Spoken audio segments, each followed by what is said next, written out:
11. English navigator and explorer, discoverer of the bay and river which bear his name. 269. Bering or Bering, 1680 to 1741, Danish navigator, discoverer of Bering Strait. 270. Sir William Edward Parry, 1790 to 1855, English navigator and Arctic explorer.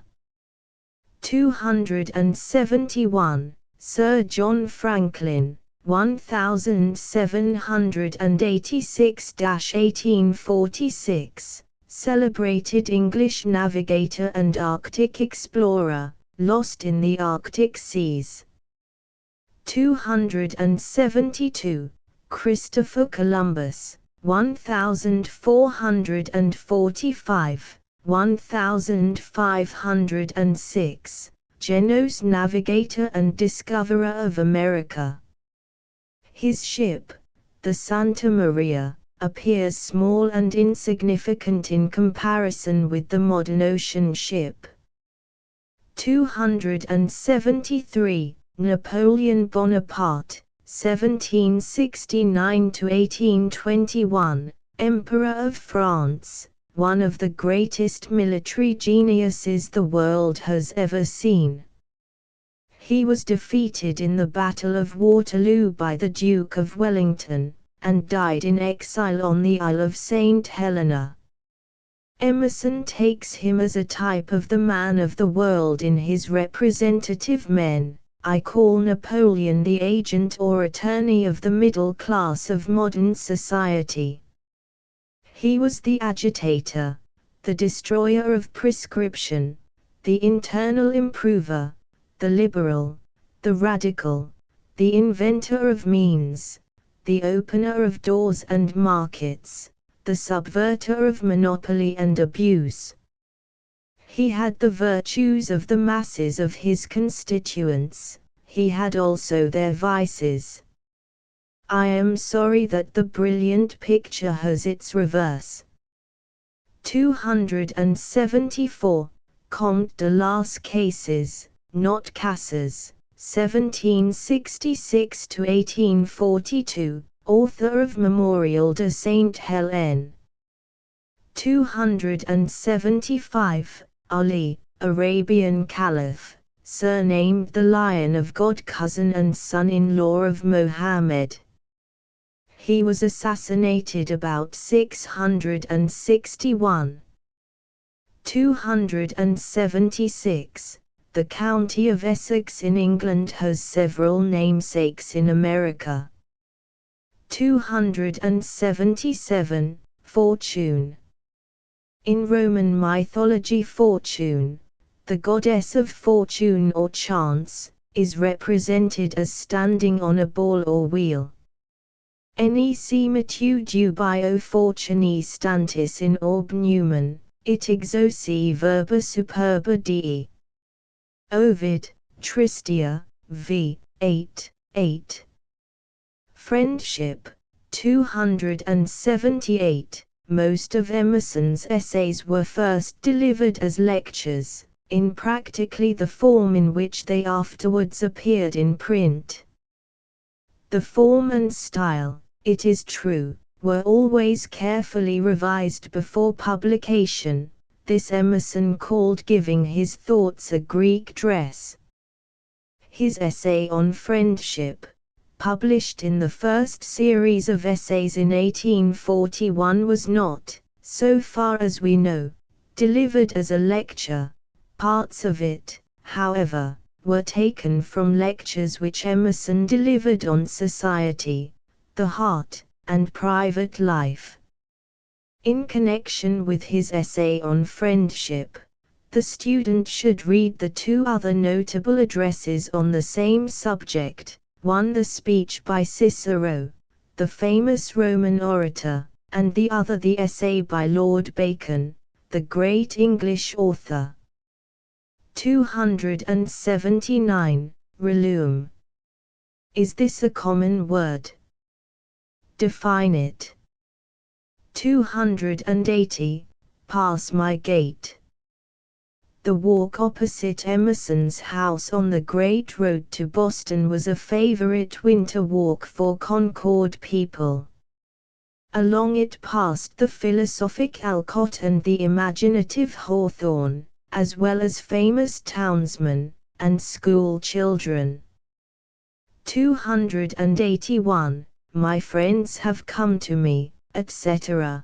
Compare with Emerson's views here expressed the noble passage in his essay on the Oversoul, every friend whom not thy fantastic will but the great and tender heart in thee craveth, shall lock thee in his embrace. And this because the heart in thee is the heart of all, not a valve, not a wall, not an intersection is there anywhere in nature, but one blood rolls uninterruptedly in endless circulation through all men, as the water of the globe is all one sea, and, truly seen, its tide is one. 282, Bard. Poet, originally one who composed and sang to the music of a harp verses in honor of heroes and heroic deeds. 283, Hymn, Ode, and Epic. Define each of these three kinds of poetry. 284, Apollo. In classic mythology, the sun god who presided over music, poetry, and art, he was the guardian and leader of the muses. 285, Muses. In classic mythology, the 9 sisters who presided over music, poetry, art, and science.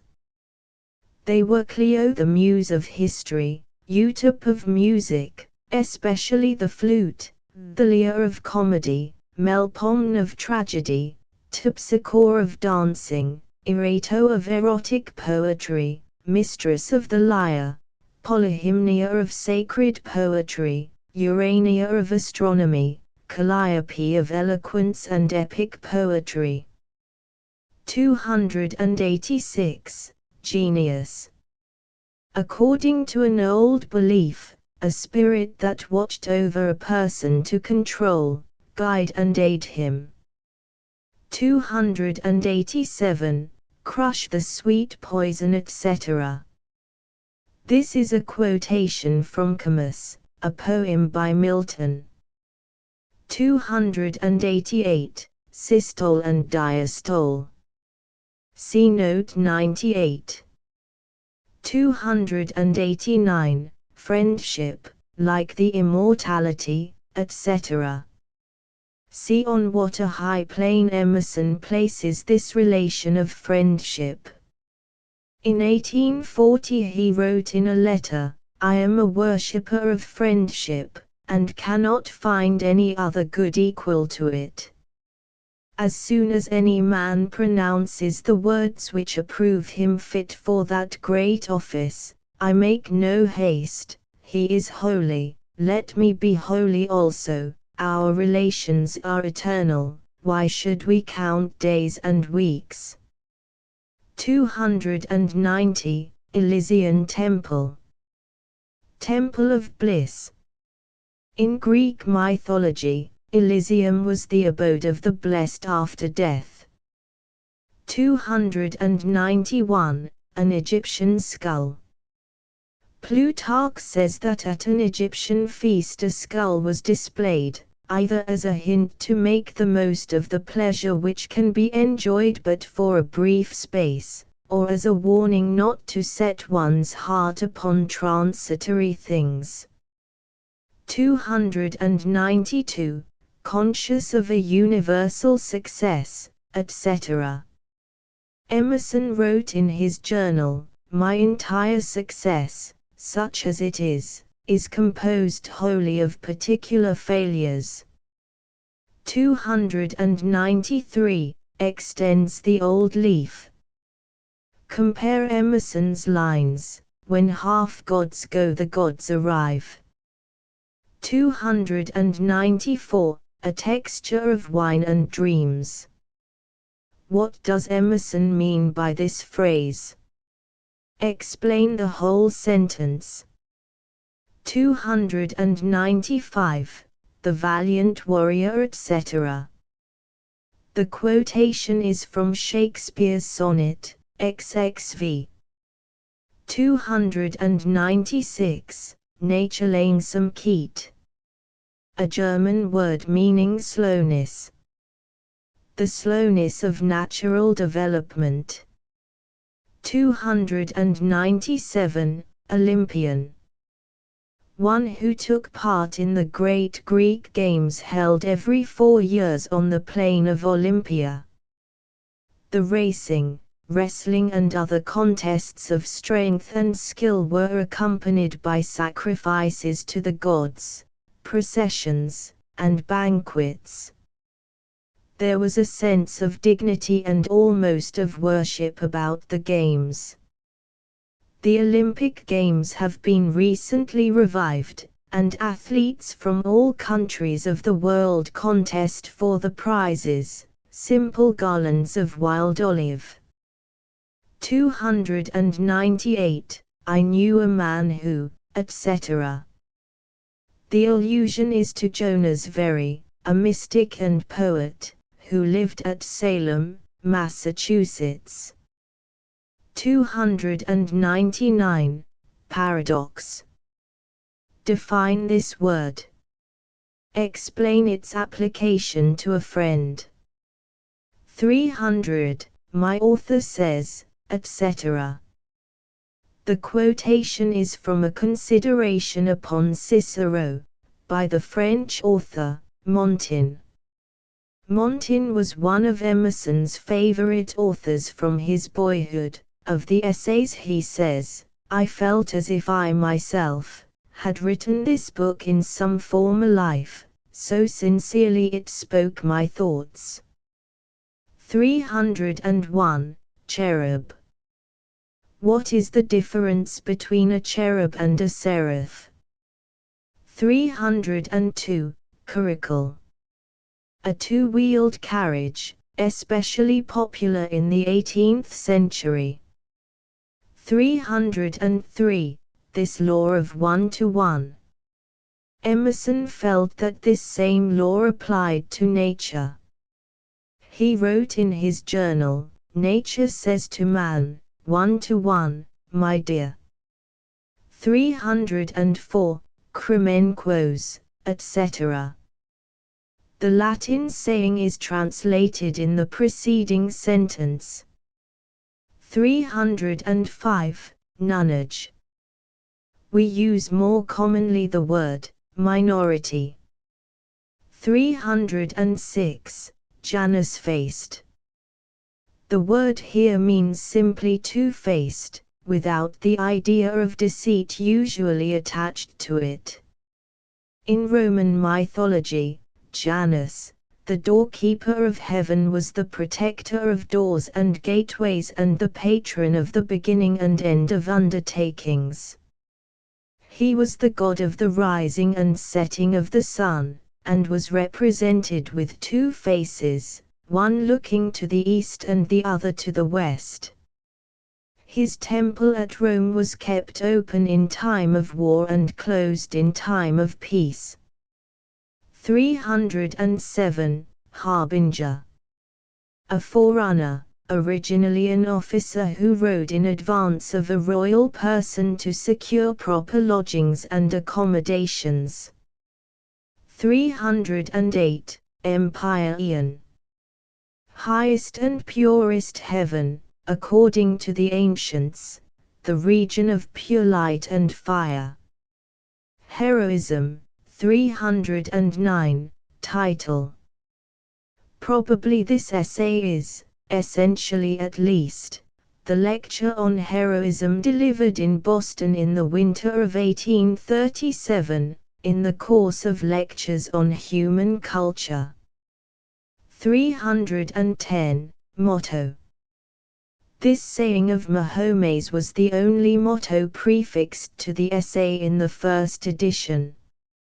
In later editions, Emerson prefixed, according to his custom, some original lines: ruby wine is drunk by knaves, sugar spends to fatten slaves, rose and vine leaf deck buffoons, thunder clouds are Jove's festoons, drooping oft in wreaths of dread, lightning knotted round his head.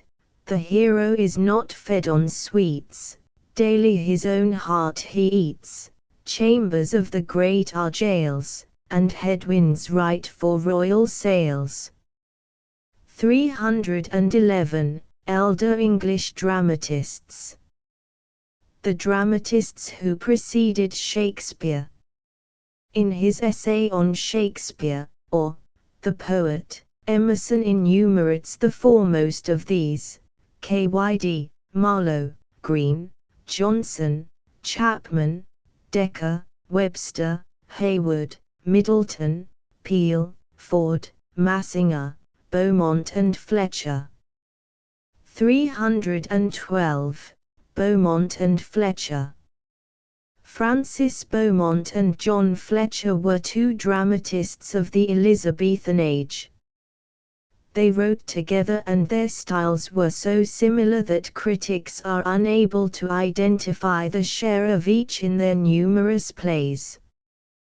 313. Rodrigo, Pedro, or Valerio. Favorite names for heroes among the dramatists. Rodrigo Diaz de Bivar, known usually by the title of the Cid, was the national hero of Spain, famous for his exploits against the Moors. Don Pedro was the Prince of Aragon in Shakespeare's play, Much Ado About Nothing.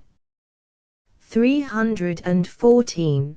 Bonduca, Sophocles, The Mad Lover, and Double Marriage. The first, third and fourth are names of plays by Beaumont and Fletcher. In the case of the second, Emerson, by a lapse of memory, gives the name of one of the chief characters instead of the name of the play, the triumph of honor, in a piece called Four Plays in One. It is from this play by Beaumont and Fletcher that the passage in the essay is quoted. 315. Adrian's Crown. According to Greek mythology, the crown of Adrian was, for her beauty and her sufferings, put among the stars. She was the daughter of Minos, king of Crete. She gave Theseus the clue by means of which he escaped from the labyrinth, and she was afterwards abandoned by him. 316. Romulus. The reputed founder of the city of Rome. 317. Laodamia, Dion.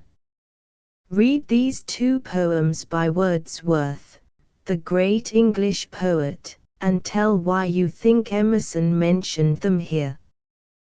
318. Scott. Sir Walter Scott, a famous Scotch author. 319. Lord Evandale, Balfour of Burleigh. These are characters in Scott's novel, Old Mortality. The passage referred to by Emerson is in the 42nd chapter. 320. Thomas Carlyle. Carlyle was a great admirer of heroes, asserting that history is the biography of great men. One of his most popular books is Heroes and Hero Worship, on a plan similar to that of Emerson's Representative Men. 321. Robert Burns. A Scotch lyric poet. Emerson was probably thinking of the patriotic song, Scots What Howie Wallace Bled. 322. Harleian Miscellanies. A collection of manuscripts published in the 18th century, and named for Robert Harley, the English statesman who collected them. 323. Lutzen. A small town in Prussia. The battle referred to was fought in 1632, and in it the Swedes under Gustavus Adolphus gained a great victory over vastly superior numbers. Nearly 200 years later another battle was fought at Lutzen, in which Napoleon gained a victory over the allied Russians and Prussians. 324. Simon Arkley. An English scholar of the 17th century whose chief work was a history of the Saracens. 325. Oxford. One of the two great English universities. 326. Plutarch. See note 264. 327. Brasidas. This hero, described by Plutarch, was a Spartan general who lived about 400 years before Christ. 328. Dion. A Greek philosopher who ruled the city of Syracuse in the 4th century before Christ. 329. Epaminondas. A Greek general and statesman of the 4th century before Christ. 330. Scipio.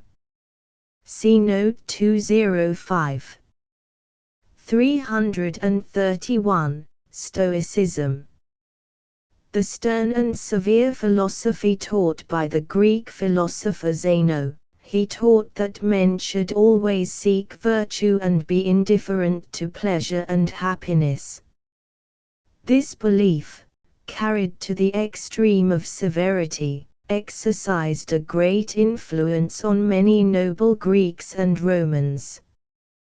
332. Heroism is an obedience, etc. In one of his poems Emerson says, "So nigh is grandeur to our dust, so near is God to man, when duty whispers low, thou must," the youth replies, "I can." 333. Plotinus. An Egyptian philosopher who taught in Rome during the 3rd century. It was said that he so exalted the mind that he was ashamed of his body. 334. Indeed these humble considerations, etc. The passage, like many which Emerson quotes, is rendered inexactly. The prince says to Poins, "Indeed these humble considerations make me out of love with my greatness.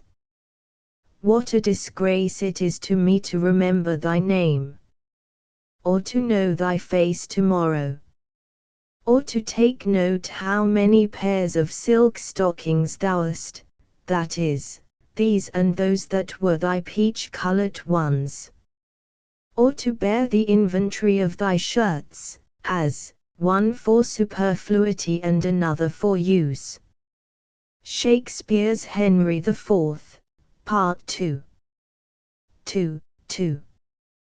335. Ibn Hanbal. Ibn Hanbal, an Arabian geographer and traveler of the 10th century. He wrote an account of his 20 years' travels in Mohammedan countries. In 1800 this was translated into English by Sir William Jones under the title of The Oriental Geography of Ibn Hanbal. In that volume this anecdote is told in slightly different words. 336. Bokhara. Where is Bokhara? It corresponds to the ancient Sogdiana. 337. Bannocks. Thick cakes, made usually of oatmeal. What does Emerson mean by this sentence? probably no person ever met his visitors, many of whom were exacting and wearisome and must have been unwelcome, with more perfect courtesy and graciousness than Emerson. 338. John Eliot. Give as full an account as you can of the life and works of this noble apostle to the Indians of the 17th century. 339. King David, etc. See 1 Chronicles 11, 15–19. 340. Brutus. Marcus Junius Brutus, a Roman patriot of the 1st century before Christ, who took part in the assassination of Julius Caesar. 341. Philippi. A city of Macedonia near which in the year 42 BC were fought 2 battles in which the Republican army under Brutus and Cassius was defeated by Octavius and Antony, friends of Caesar. 342. Euripides. A Greek tragic poet of the 5th century before Christ. 343. Scipio. See note 205. Plutarch in his Morals gives another version of the story, when Petilius and Quintus accused him of many crimes before the people. On this very day he said, I conquered Hannibal and Carthage. I for my part am going with my crown on to the Capitol to sacrifice, and let him that pleaseth stay and pass his vote upon me. Having thus said, he went his way, and the people followed him, leaving his accusers declaiming to themselves. 344. Socrates. See note 187. 345. Prytaneum. A public hall at Athens. 346. Sir Thomas More. An English statesman and author who was beheaded in 1535 on a charge of high treason. The incident to which Emerson refers is one which showed his pleasant wit undisturbed by the prospect of death. As the executioner was about to strike, More moved his head carefully out of reach of the axe. Pity that should be cut, he said, that has never committed treason. 347. Blue laws. Any rigid Sunday laws or religious regulations. The term is usually applied to the early laws of New Haven and Connecticut which regulated personal and religious conduct. 348. Epaminondas. See note 329. 349. Olympus. A mountain of Greece, the summit of which, according to Greek mythology, was the home of the gods. 350. Jerseys. Consult a history of the United States for a full account of Washington's campaign in New Jersey. 351. Milton. See note 151. 352. Pericles. A famous Greek statesman of the 5th century before Christ, in whose age Athens was preeminent in naval and military affairs and in letters and art. 353. Xenophon. A Greek historian of the 4th century before Christ. 354. Columbus. Give an account of his life. 355. Bayard.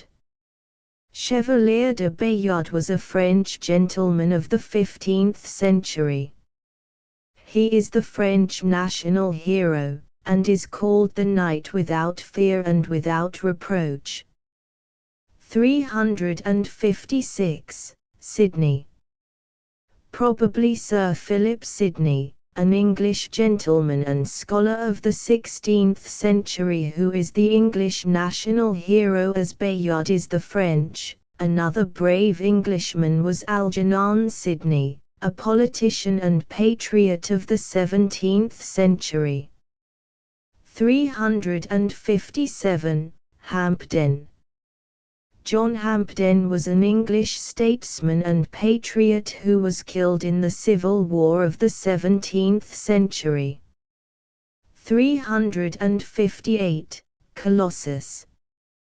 The Colossus of Rhodes was a gigantic statue, over 100 feet in height, of the Rhodian sun god. It was one of the 7 wonders of the world. It was destroyed by an earthquake about 200 years before Christ. 359. Sappho. A Greek poet of the 7th century before Christ. Her fame remains, though most of her poems have been lost. 360. Savin. Marquise de Savin was a French author of the 17th century. 361. De Staël. Madame de Staël was a French writer whose books and political opinions were condemned by Napoleon. 362. Themis. A Greek goddess. The personification of law, order, and justice. 363. A high council, etc. Such was the advice given to the Emerson boys by their aunt, Miss Mary Moody Emerson: scorn trifles, lift your aims, do what you are afraid to do. Sublimity of character must come from sublimity of motive. Upon her monument are inscribed Emerson's words about her: she gave high counsels. It was the privilege of certain boys to have this immeasurably high standard indicated to their childhood, a blessing which nothing else in education could supply. 364. Phocion. A Greek general and statesman of the 4th century before Christ who advised the Athenians to make peace with Philip of Macedon. He was put to death on a charge of treason. 365. Lovejoy. Reverend Elijah Lovejoy, a Presbyterian clergyman of Maine who published a periodical against slavery. In 1837 an Illinois mob demanded his printing press, which he refused to give up. The building containing it was set on fire, and when Lovejoy came out he was shot. 366. Let them rave, etc. These lines are misquoted, being evidently given from memory, from Tennyson's dirge. In the poem occur these lines: let them rave. Thou wilt never raise thine head from the green that folds thy grave, let them rave. Manners. 367. The essay on manners is from the second series of essays, published in 1844, 3 years after the first series. The essays in this volume, like those in the first, were, for the most part, made up of Emerson's lectures, rearranged and corrected. The lecture on manners had been delivered in the winter of 1841. He had given another lecture on the same subject about 4 years before, and several years later he treated of the same subject in his essay on behavior in the conduct of life. You will find it interesting to read behavior in connection with this essay. 368. Fiji Islanders. Since this essay was written, the people of the Fiji, or Fiji, Islands have become Christianized, and, to a large extent, civilized. 369. Gonu. This description is found in a narrative of the operations and recent discoveries within the pyramids, by Beltoni, an Italian traveler and explorer. 370. Borgu. A province of Africa. 371. Taibus, Bornus. Tribes of Central Africa, mentioned in Heron's historical researches. 372. Honors himself with architecture. Architecture was a subject in which Emerson was deeply interested. Read his poem, The Problem. 373. Chivalry. Chivalry may be considered as embodying the Middle Age conception of the ideal life of the knights. The word is often used to express the ideal qualifications of a knight, as courtesy, generosity, valor, and dexterity in arms. Fully to understand the order of knighthood and the ideals of chivalry, you must read the history of Europe in the Middle Ages. 374. Sir Philip Sidney. See Note 356. 375. Sir Walter Scott. 1771 to 1832. His historical novels dealing with the Middle Ages have some fine pictures of the chivalrous characters in which he delighted. 376. Masonic sign.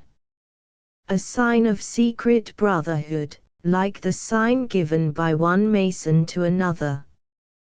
377. Correlative abstract. Corresponding abstract name. Sir Philip Sidney, himself the ideal gentleman, used the word gentlemanliness. He said, "Gentlemanliness is high-rected thoughts seated in a heart of courtesy." 378. Gentilesse. Gentle birth and breeding. Emerson was very fond of the passage on gentilesse in Chaucer's Wife of Bath's Tale. 379. Feudal Ages.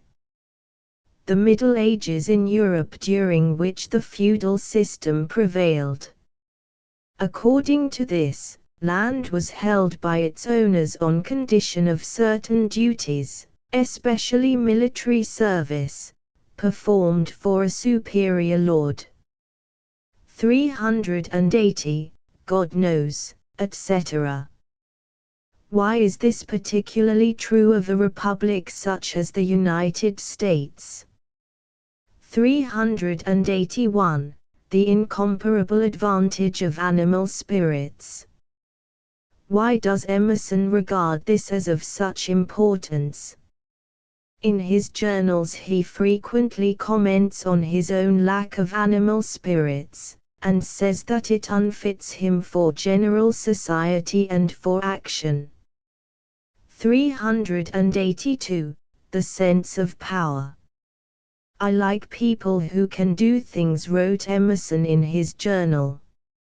383. Lundy's Lane. Give a full account of this battle in the War of 1812. 384. Men of the right Caesarian pattern. Men versatile as was Julius Caesar, the Roman, famous as a general, statesman, orator, and writer. 385. Timid maxim. Why does Emerson term this saying timid? 386. Lord Falkland. Lucius Carey, Viscount Falkland, was an English politician who espoused the royalist side. He was killed in battle in the Civil War.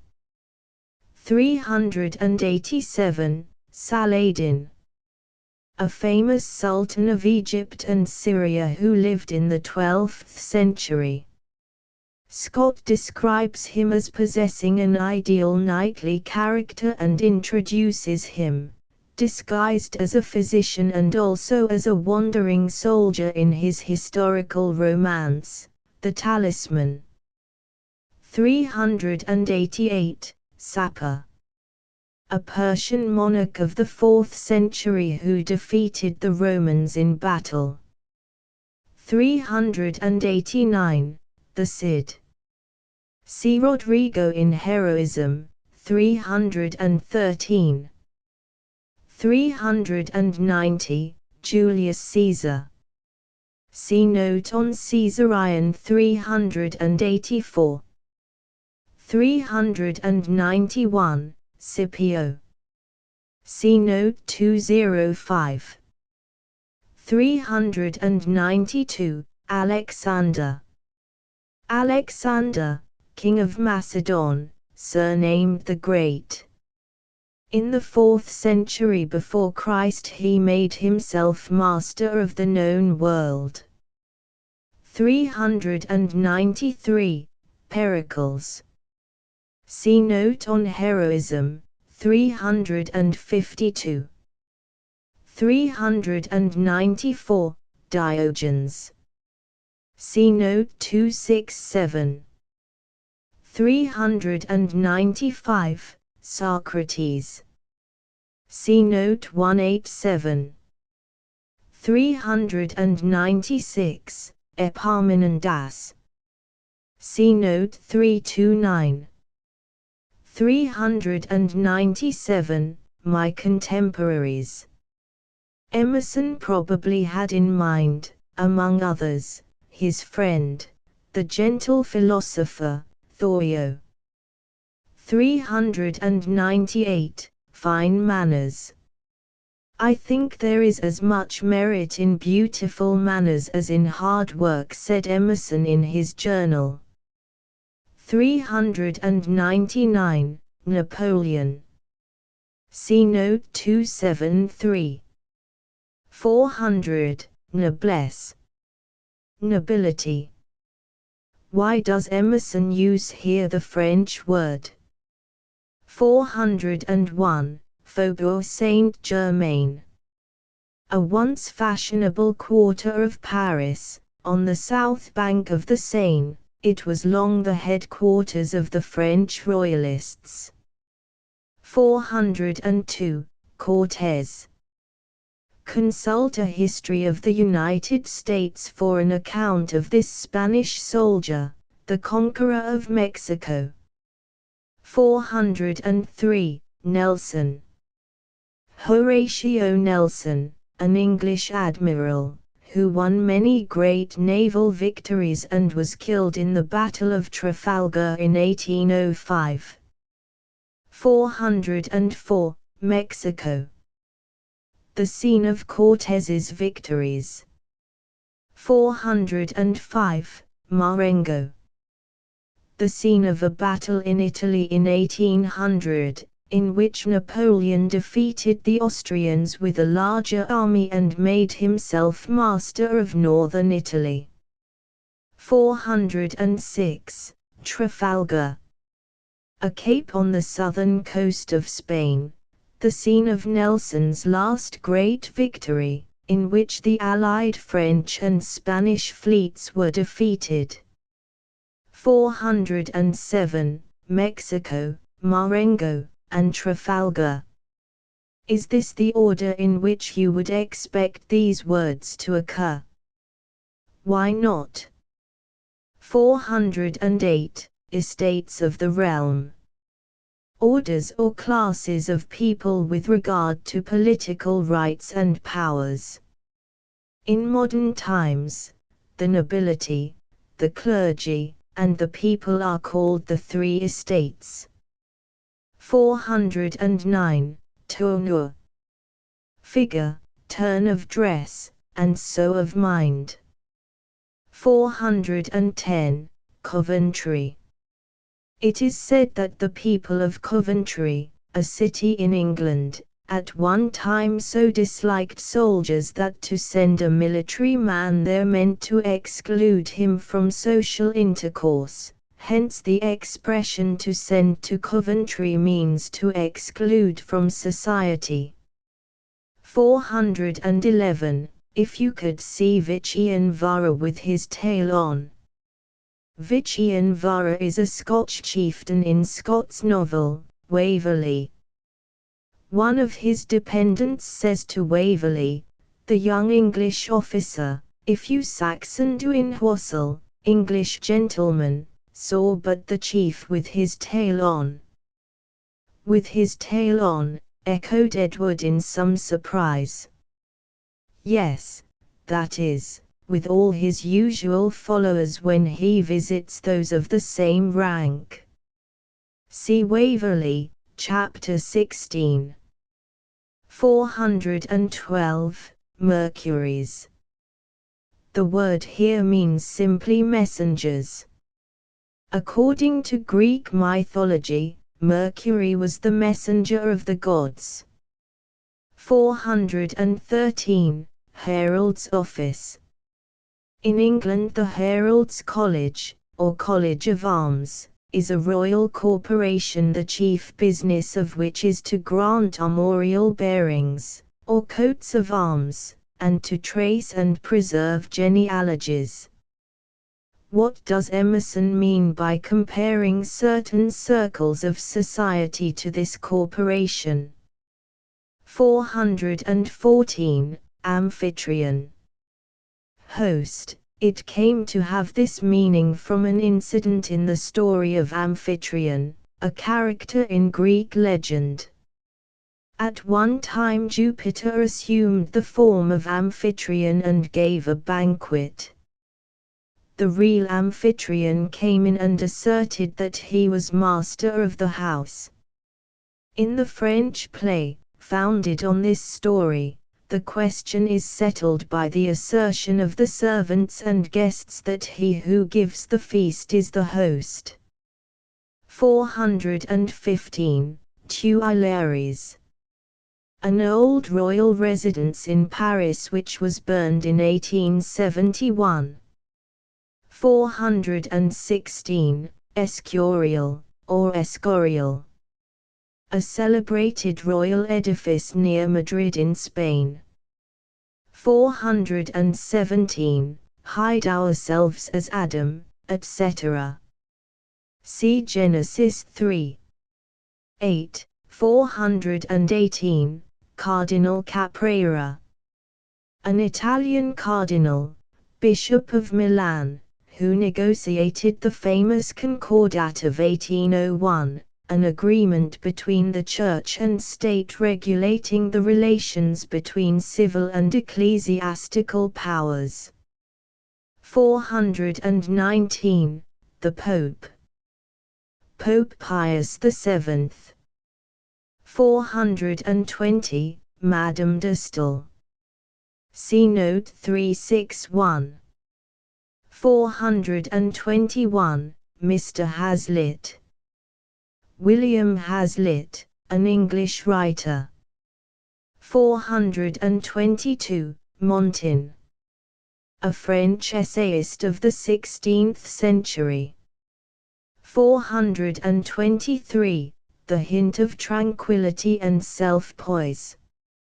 It is suggested that Emerson had here in mind a favorite passage of the German author, Richter, in which Richter says of the Greek statues, the repose not of weariness but of perfection looks from their eyes and rests upon their lips.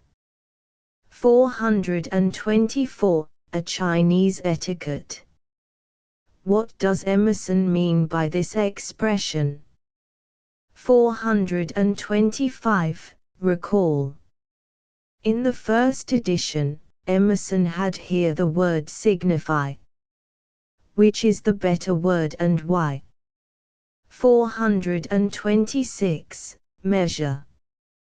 What meaning has this word here? Is this the sense in which we generally use it? 427. Creole natures. What is a Creole? What does Emerson mean by Creole natures? 428. Mr. Fox. Charles James Fox, an English statesman and orator of the 18th century. 429. Burke. Both Fox and Burke opposed the taxation of the American colonies and sympathized with their resistance. It was on the subject of the French Revolution that the two friends clashed. 430. Sheridan. Richard Brinsley Sheridan, an Irish dramatist, member of the famous literary club to which both Fox and Burke belonged. 431. Circe. According to Greek legend, Circe was a beautiful enchantress. Men who partook of the draught she offered were turned to swine. 432. Captain Sims. The only real personage of this group. He asserted that there was an opening to the interior of the earth which was stocked with plants and animals.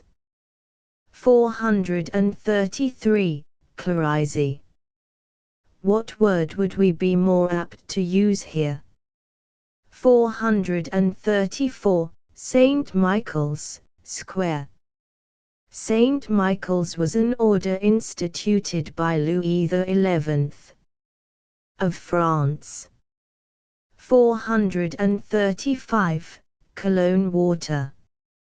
A perfumed water first made at the city of Cologne in Germany, from which it took its name.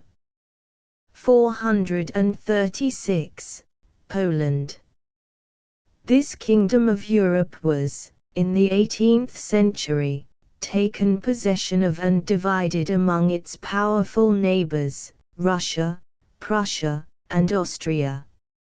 437. Philhellene. Friend of Greece.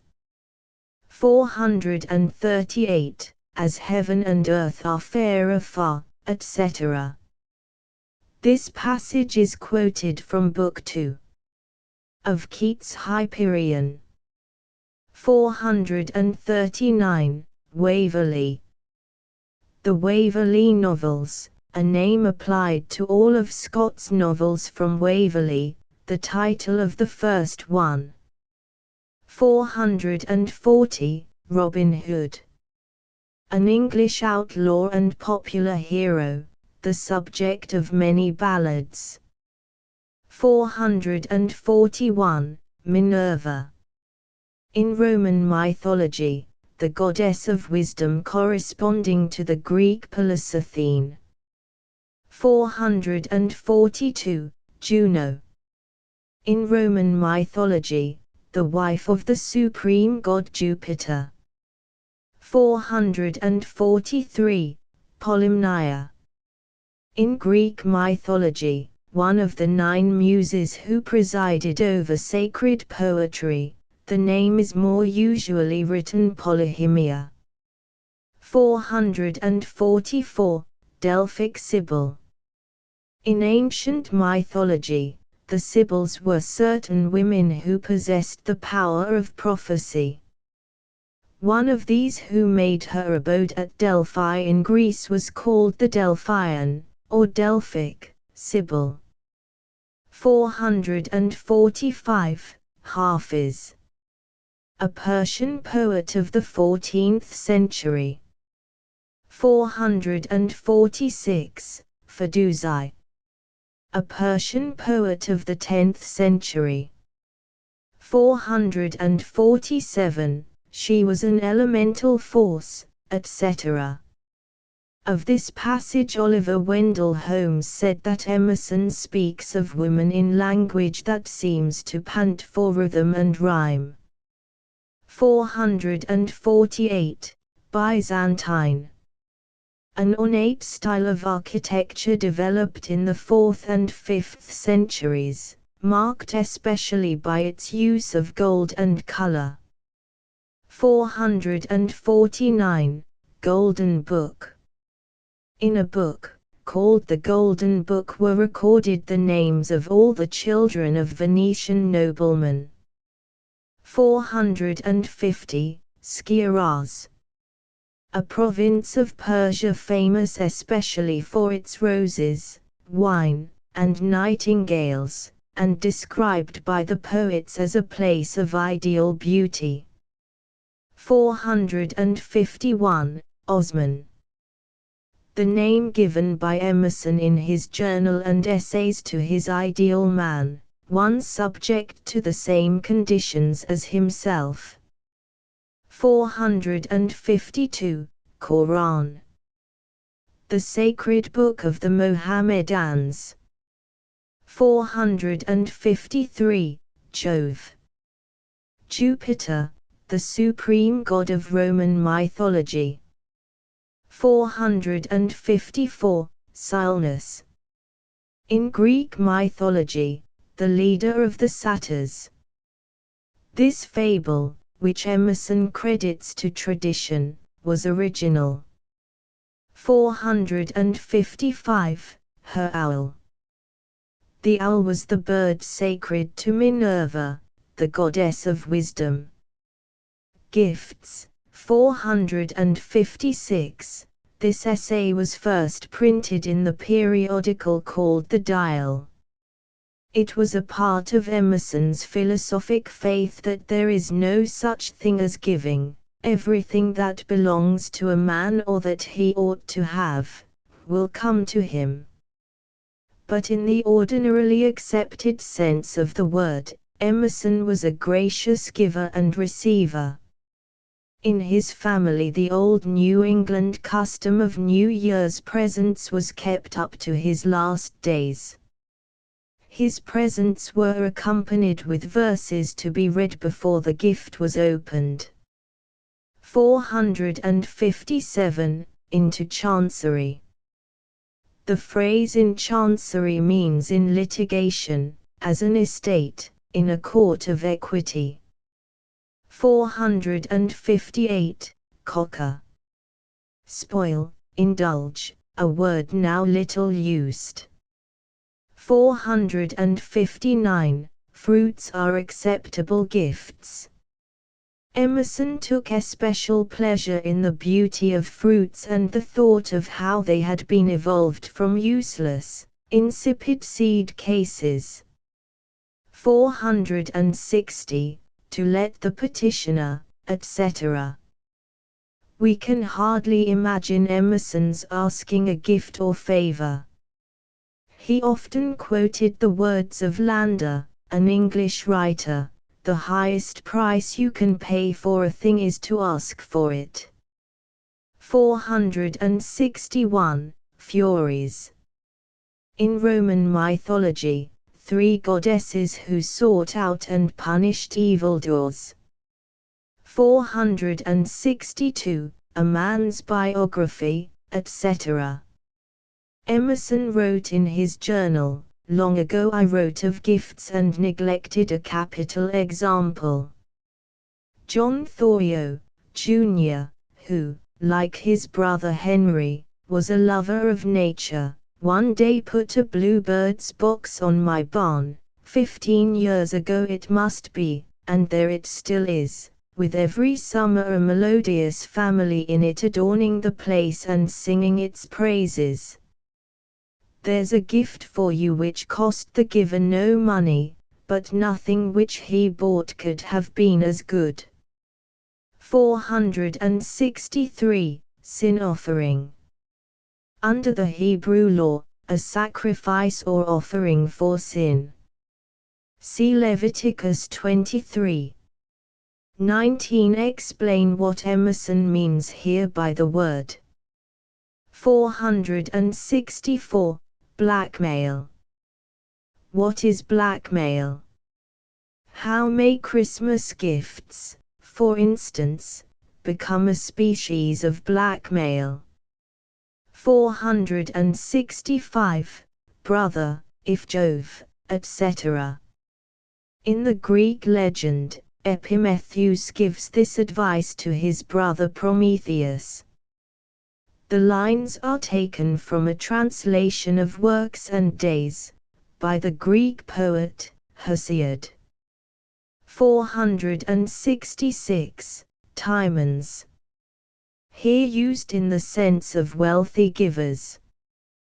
Timon, the hero of Shakespeare's play, Timon of Athens, wasted his fortune in lavish gifts and entertainments, and in his poverty was exposed to the ingratitude of those whom he had served.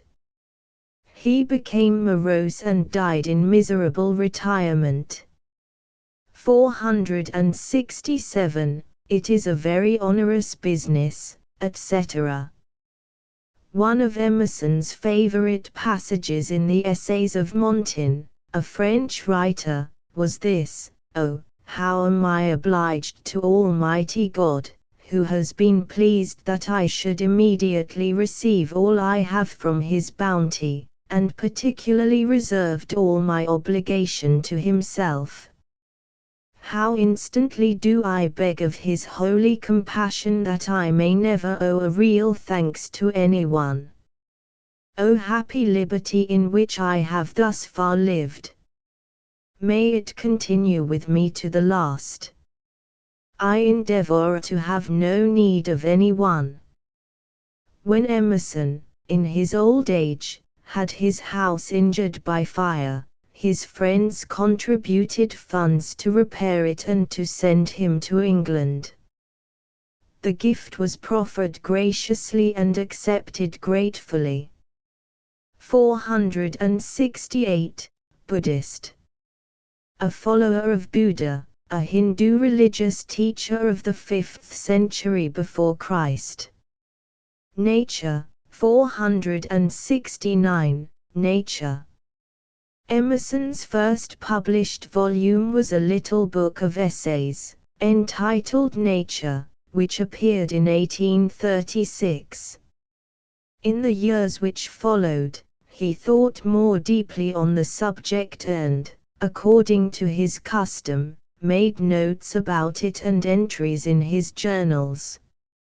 In the winter of 1843 he delivered a lecture on relation to nature, and it is probable that this essay is built up from that. The plan of it, however, had been long in his mind. In 1840 he wrote in his journal, "I think I must do these eyes of mine the justice to write a new chapter on nature.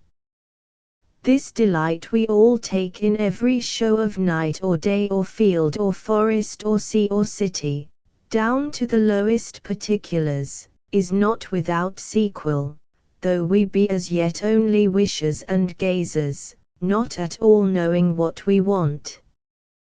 We are predominated here as elsewhere by an upper wisdom, and resemble those great discoverers who are haunted for years, sometimes from infancy, with a passion for the fact, or class of facts in which the secret lies which they are destined to unlock, and they let it not go until the blessing is won. So these sunsets and starlights, these swamps and rocks, these bird notes and animal forms off which we cannot get our eyes and ears, but hover still, as moths round a lamp, are no doubt a Sanskrit cipher covering the whole religious history of the universe, and presently we shall read it off into action and character. The pastures are full of ghosts for me, the morning woods full of angels. 470. There are days, etc. The passage in Emerson's journal is hardly less beautiful. Under date of the 30th of October, 1841, he wrote, "On this wonderful day when heaven and earth seem to glow with magnificence, and all the wealth of all the elements is put under contribution to make the world fine, as if nature would indulge her offspring, it seemed ungrateful to hide in the house. Are there not dull days enough in the year for you to write and read in, that you should waste this glittering season when Florida and Cuba seem to have left their glittering seats and come to visit us with all their shining hours, and almost we expect to see the jasmine and cactus burst from the ground instead of these last gentians and asters which have loitered to attend this latter glory of the year. All insects are out, all birds come forth. The very cattle that lie on the ground seem to have great thoughts, and Egypt and India look from their eyes." 471. Halcyons. Halcyon days, ones of peace and tranquility, anciently, days of calm weather in midwinter, when the halcyon, or kingfisher, was supposed to brood. It was fabled that this bird laid its eggs in a nest that floated on the sea, and that it charmed the winds and waves to make them calm while it brooded. 472. Indian summer. Calm, dry, hazy weather which comes in the autumn in America. The Century Dictionary says it was called Indian summer because the season was most marked in the sections of the upper eastern Mississippi Valley inhabited by Indians about the time the term became current. 473. Gabriel. One of the seven archangels. The Hebrew name means God is my strong one. 474. Uriel. Another of the seven archangels, the name means light of God. 475. Converts all trees to wind harps. Compare with this passage the lines in Emerson's poem, Wood Knots, and the countless leaves of the pines are strings tuned to the lay the wood god sings. 476. The Village. Concord, Massachusetts. Emerson's home the greater part of the time from 1832 till his death. 477. I go with my friend, etc. With Henry Thoreau, the lover of nature. 478. Our Little River. The Concord River. 479. Novitiate and probation. Explain the meaning of these words, in the Roman Catholic Church. What does Emerson mean by them here? 480. Villeggiatura. The Italian name for a season spent in country pleasures. 481. Hanging Gardens. The Hanging Gardens of Babylon were one of the seven wonders of the world. 482. Versailles. A royal residence near Paris, with beautiful formal gardens. 483. Paphos. A beautiful city on the island of Cyprus, where was situated a temple of Astarte, or Venus. 484. Ctesiphon. One of the chief cities of ancient Persia, the site of a magnificent royal palace. 485. Notch Mountains. Probably the White Mountains near Crawford Notch, a deep, narrow valley which is often called the Notch. 486. Aeolian harp. a stringed instrument from which sound is drawn by the passing of the wind over its strings. It was named for Aeolus, the god of the winds, in Greek mythology. 487. Dorian. Doris was one of the 4 divisions of Greece. The word is here used in a general sense for Grecian. 488. Apollo. In Greek and Roman mythology, the sun god, who presided over music, poetry, and healing. 489. Diana. In Roman mythology, the goddess of the moon devoted to the chase. 490. Edens. Beautiful, sinless places, like the Garden of Eden. 491. Temps. Places like the lovely valley of Tempe in Thessaly, Greece. 492. Como Lake.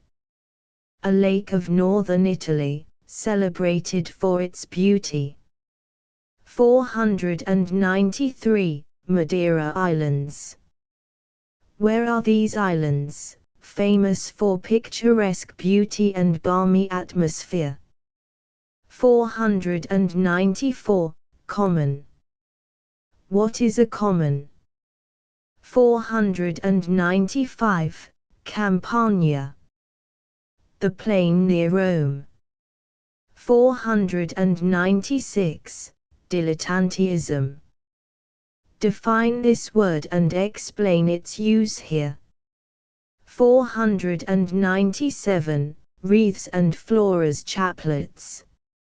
About the time that Emerson was writing his essays, volumes of formal, artificial verses were very fashionable, more as parlor ornaments than as literature. 2 such volumes were A Wreath of Wild Flowers from New England and The Floral Offering by Mrs. Frances Osgood, a New England writer. 498. Pan. In Greek mythology, the god of woods, fields, flocks, and shepherds. 499. The multitude of false cherubs, etc.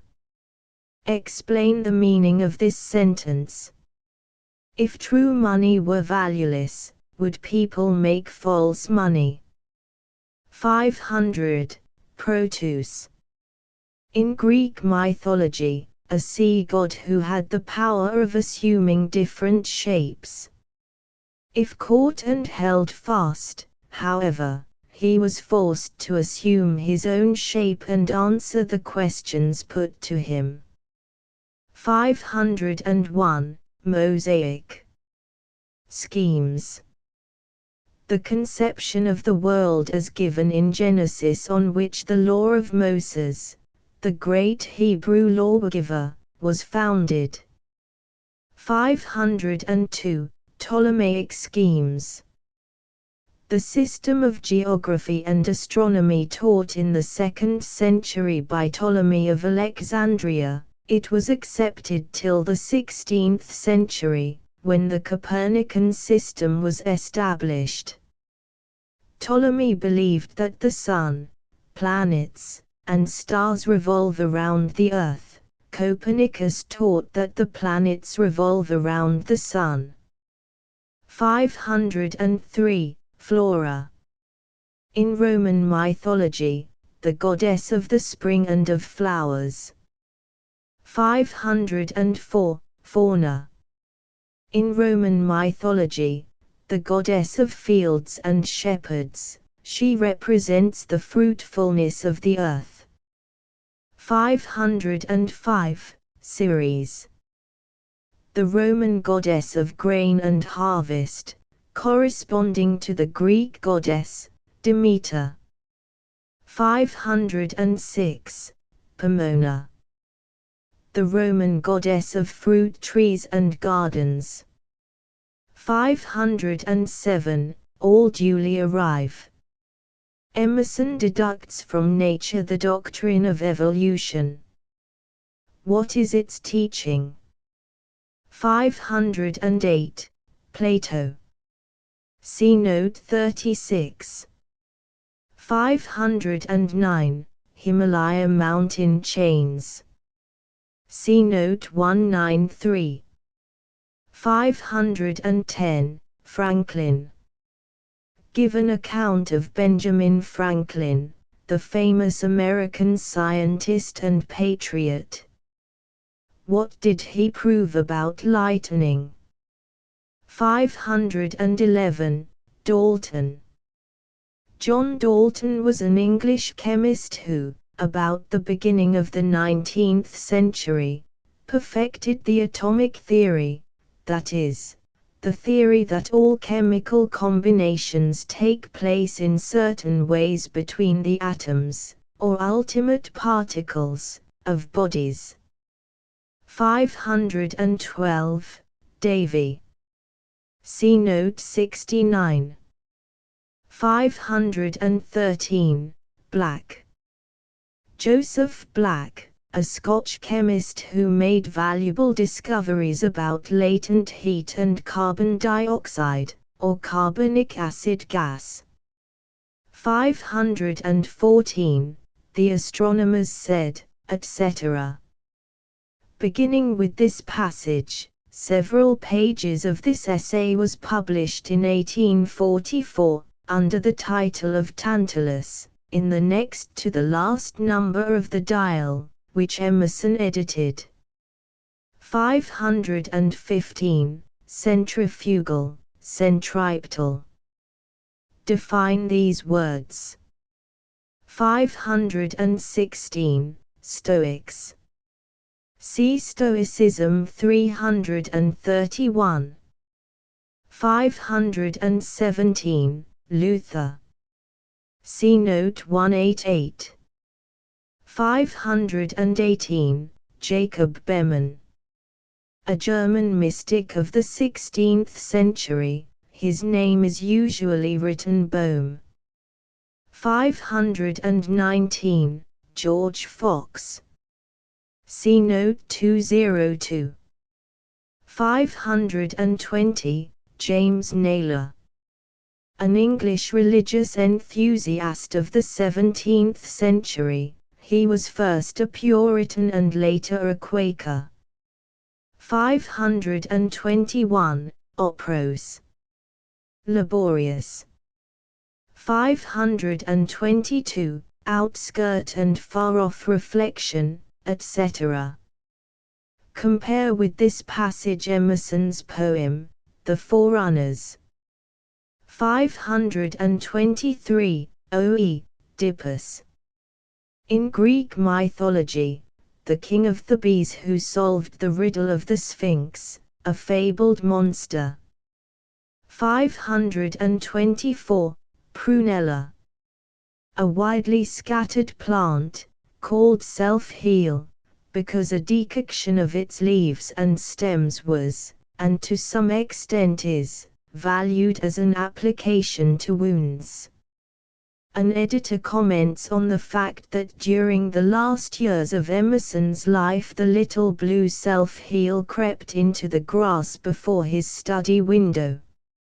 Shakespeare, or the Poet, 525. Shakespeare, or the Poet is one of 7 essays on great men in various walks of life, published in 1850 under the title of Representative Men. These essays were first delivered as lectures in Boston in the winter of 1845, and were repeated 2 years later before English audiences.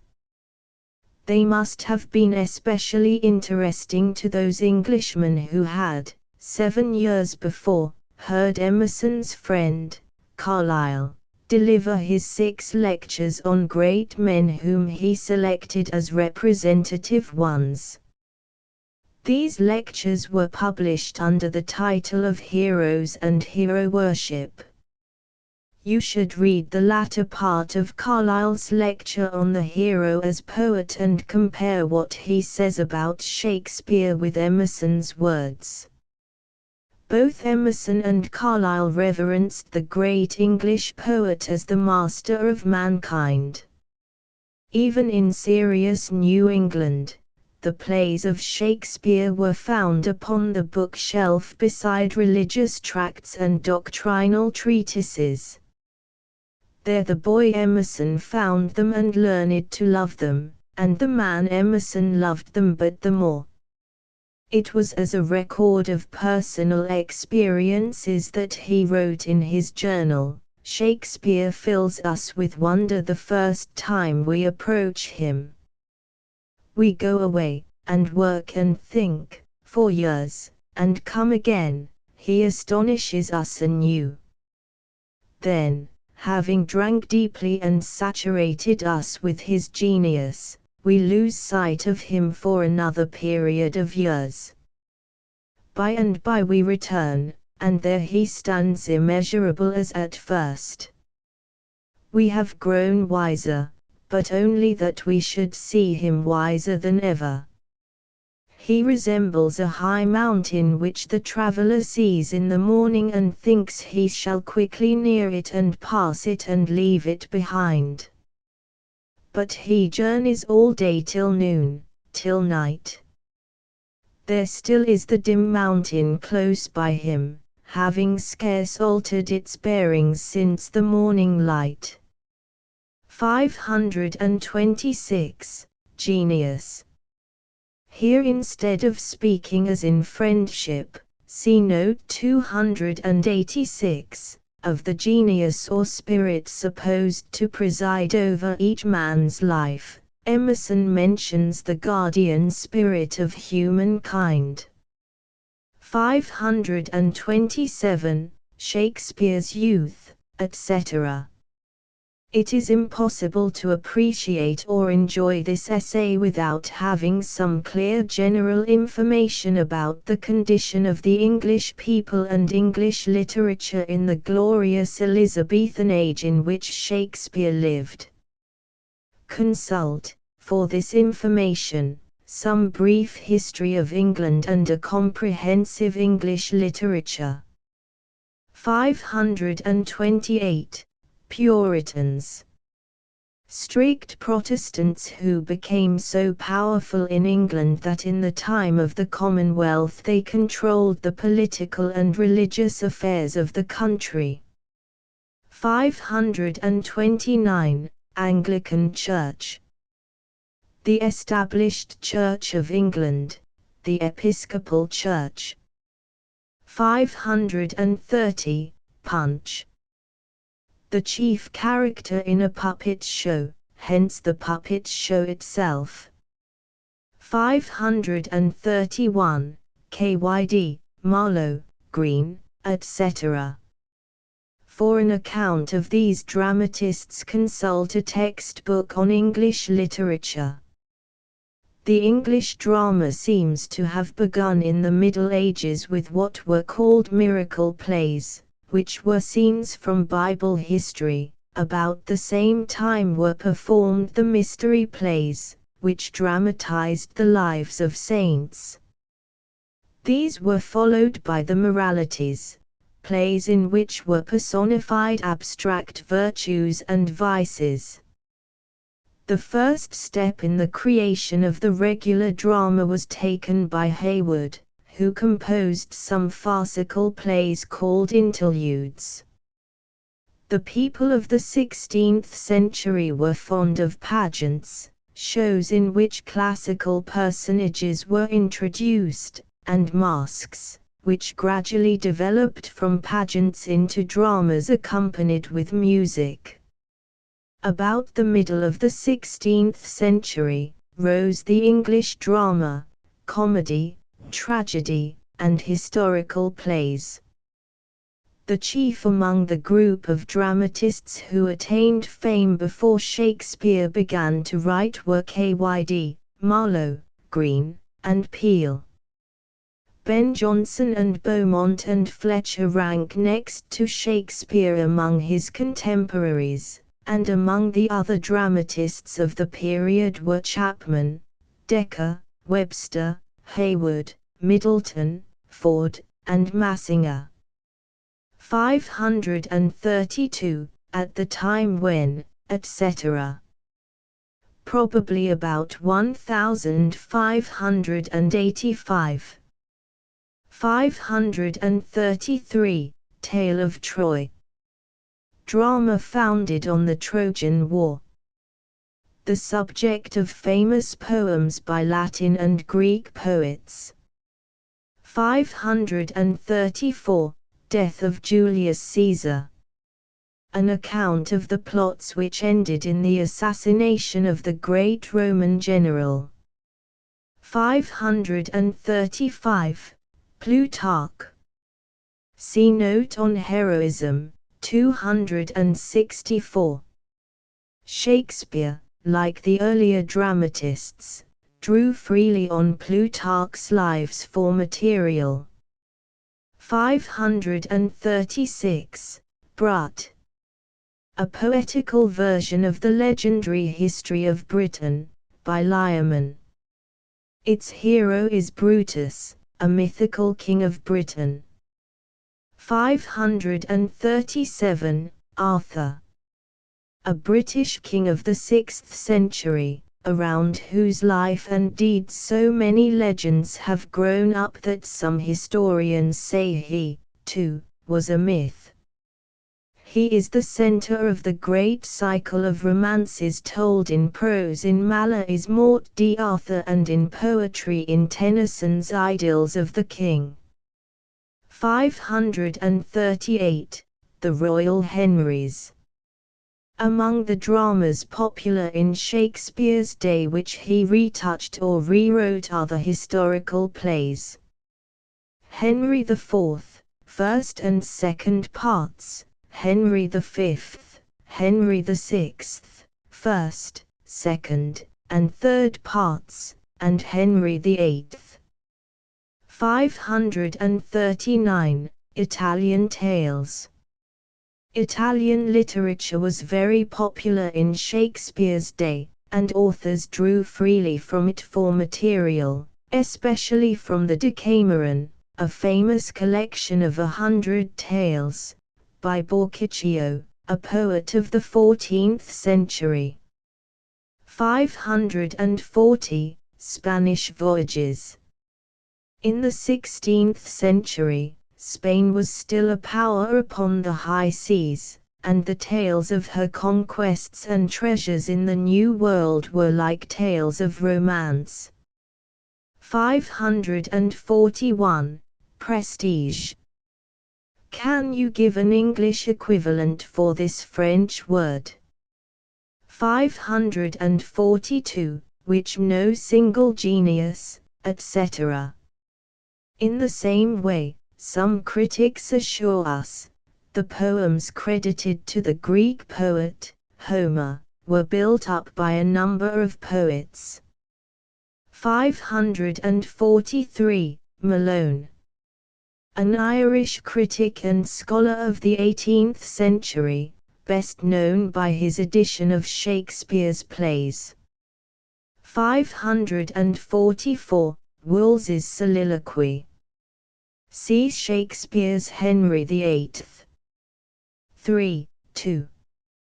Cardinal Wolsey was Prime Minister of England in the reign of Henry VIII.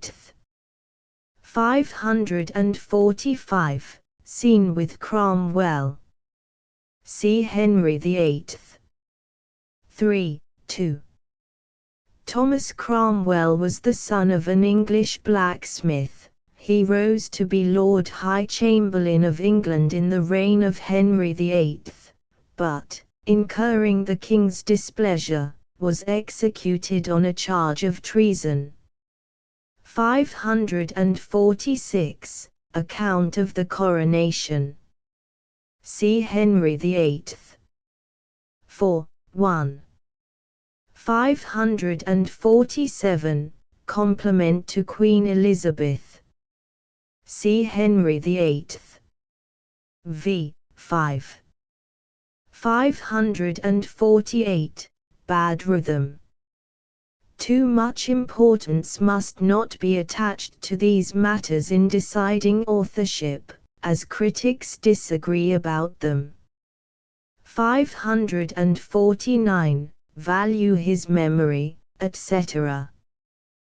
The Greeks, in appreciation of the value of memory to the poet, represented the Muses as the daughters of Mnemosyne, the goddess of memory. 550. Homer.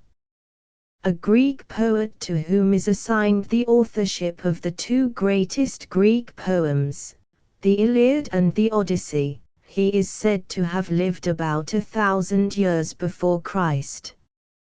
551. Chaucer. See note 33. 552. Sa'di. A Persian poet, supposed to have lived in the 13th century. His best-known poems are his odes. 553. Presenting Thebes, etc. This quotation is from Milton's poem, Il Penseroso. Milton here names the three most popular subjects of Greek tragedy: the story of Oedipus, the ill-fated king of Thebes who slew his father; the tale of the descendants of Pelops, king of Pisa, who seemed born to woe. Agamemnon was one of his grandsons.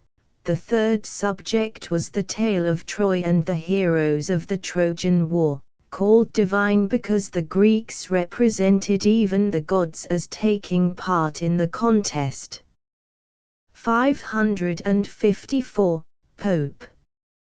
See note 88. 555. Dryden. See note 35. 556. Chaucer is a huge borrower. Taine, the French critic, says on this subject, Chaucer was capable of seeking out in the old common forest of the Middle Ages, stories and legends, to replant them in his own soil and make them send out new shoots. He has the right and power of copying and translating because by dint of retouching he impresses his original work. He recreates what he imitates. 557. Lydgate. John Lydgate was an